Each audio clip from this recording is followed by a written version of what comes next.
All right, I gotta talk about Spider-Man now.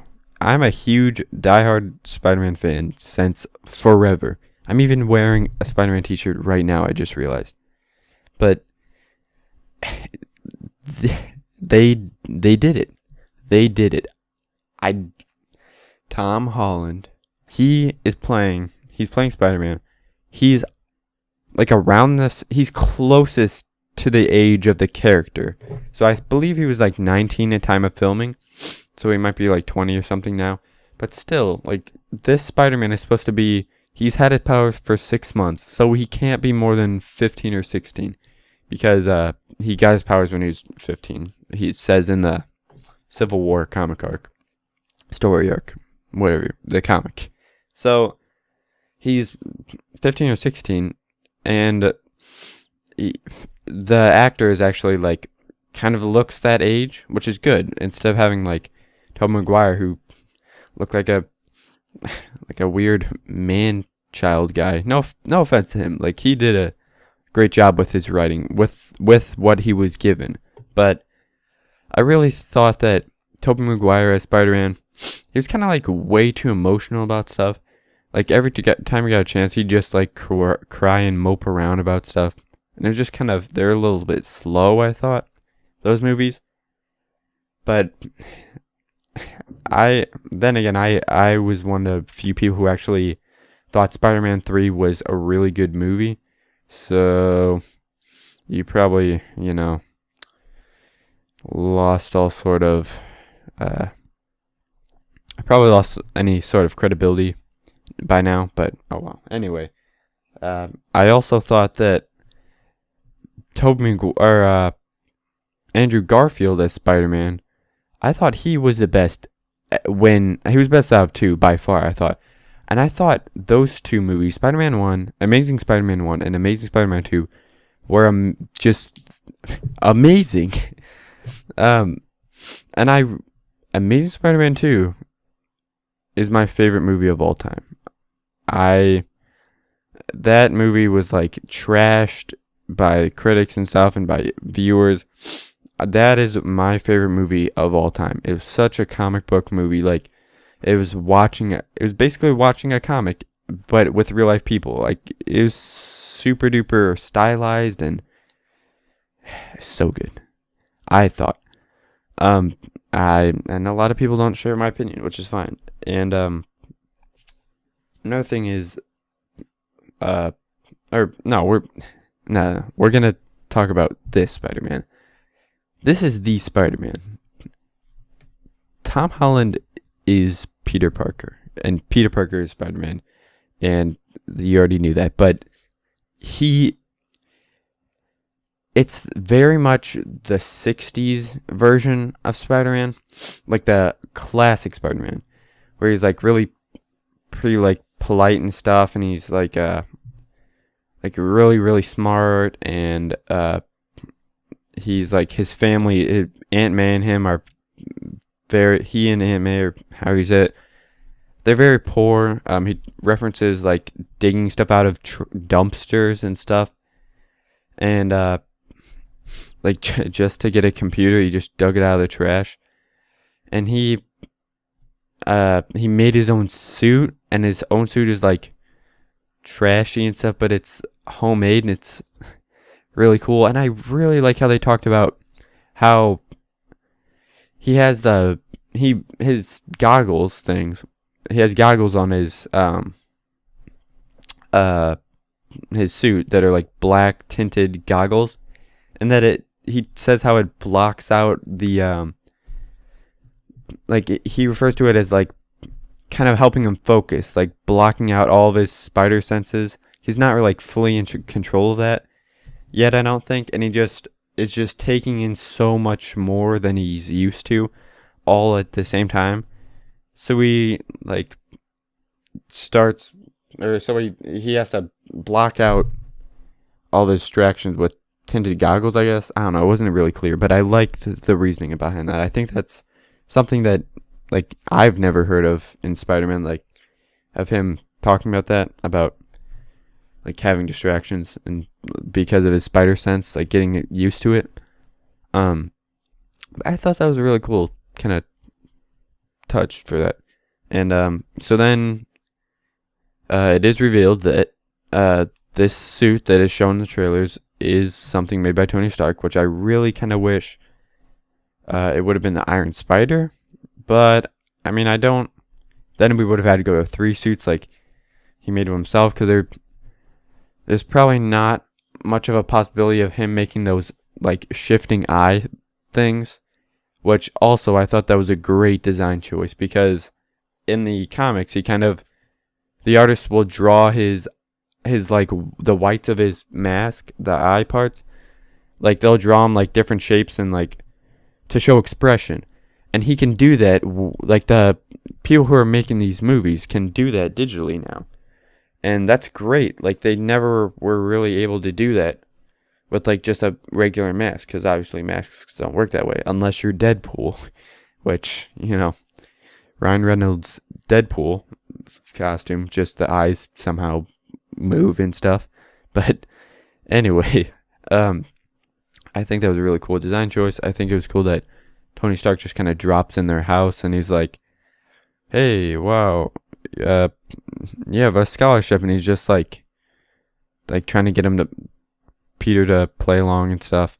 And they're kind of like relationship is pretty cool, how they're just like, he really admires Tony Stark and knows who he is, but then eventually he's like, he sets his awe and like amazement aside to protect his identity, kind of, and like explain to him that this is serious, this is something he really cares about, is being Spider-Man, and that he doesn't want anyone to know and stuff like that.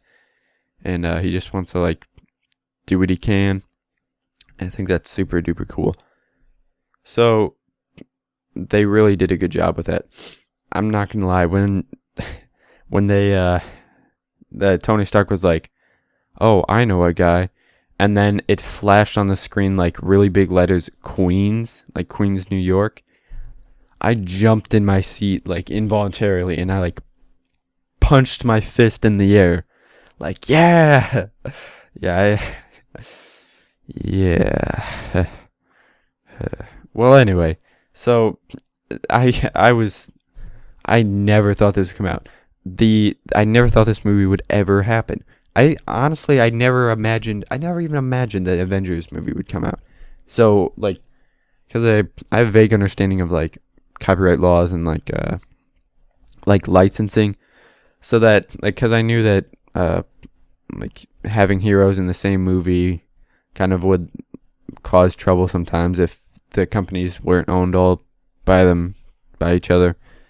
So I never thought the Avengers would come out, and then the Avengers came out, and then I was like, at that moment, I was like, Spider-Man needs to be in this. If these guys can all be together, Spider-Man needs to be in this universe.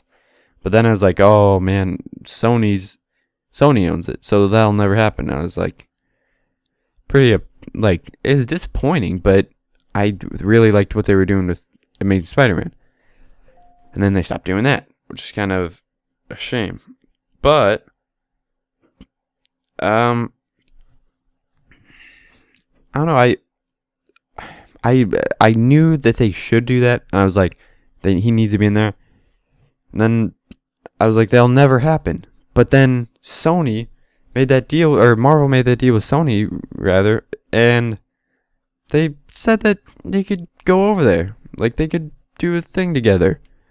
I was like, holy cow, this is actually gonna happen.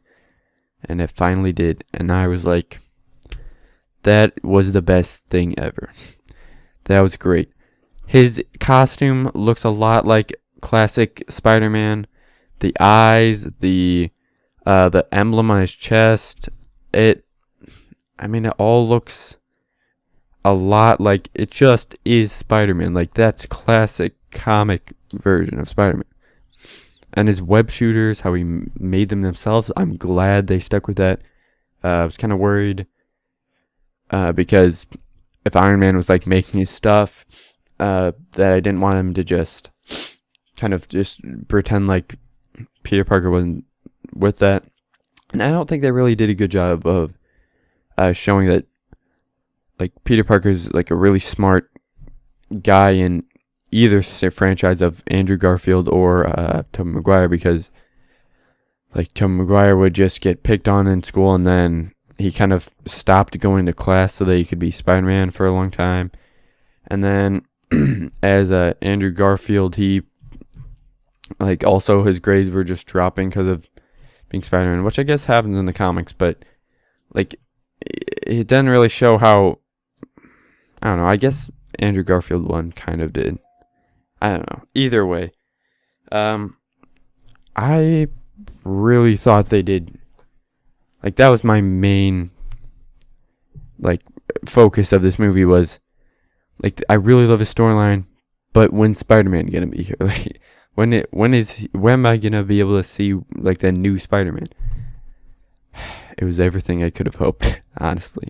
And like the post credit scene, which by the way, if you leave the movie theater without like before all the credits are done, if you leave a Marvel movie before all the credits are done, what's wrong with you? Like there's something back there. There's got to be something at the end. And in the credits it said Spider-Man will return. For Spider-Man Homecoming is what it's apparently called. I really do not like that name, but it's fine. I'm 100%. I don't care anymore. I'm 100% behind this. I'm 100% on board for Spider-Man in this new MCU. So good. This review is way too long already. I might just cut this down to just talking about Spider-Man like I have been for the past 20 minutes. Is amazing. This movie is amazing in general. This movie is so good. At the post-credit scene, like I was going to say, I didn't really understand what was going on there. Like, please post in the comments if you knew what that was. I know that basically you had if you haven't seen it and you're watching spoilers for some reason, first of all, would not recommend that. Second of all, what I'm talking about is Spider-Man's looking at the new web shooters that Tony Stark designed for him, and he like hits a button and there's like a red light coming out of it, and he's like trying to figure out what it is. His aunt comes in, he has like funny little dialogue with her about like telling her how he got his black eye from a guy named Steve, who is from Brooklyn, which is obviously Captain America, and his friend was huge, and that would be referring to Giant Man, who's really Ant-Man that grew huge and like hit him like really hard, and so he has that little dialogue thing. And then when Aunt May leaves, he is like shining it around, and then he realizes what it is. He shines at the ceiling. It's like it's the spider signal, which like was pretty unnecessary. It's pretty unnecessary in the comics, to be honest. It didn't really have much like use, but it was it's very sort of like his icon is very like the emblem that shows very iconic kind of Spider-Man logo. And so I didn't really understand what was going. There was like also a lot of like little like icons around it and stuff, and like flashing lights on it. And I was like, yeah, I'm not exactly sure what that's all about, but I don't know, it's something, I guess. But I thought it was pretty cool. It gave him a little bit more screen time after the credits and stuff. But yeah, overall, super duper good. Well, thank you for watching and watching me draw something horribly in MS Paint, and listening to me like ramble about Spider-Man for a long time. And I gotta go, but I gotta go catch the Civil War. I gotta go watch it again. So I'll see you guys next time. Well, I don't know. I'll see you guys next video. I don't think I'm gonna be doing movie reviews very often, but anyway, thanks for watching. I know it's kind of different from the sort of like Totafire channel stuff, but yeah. See you later. Bye.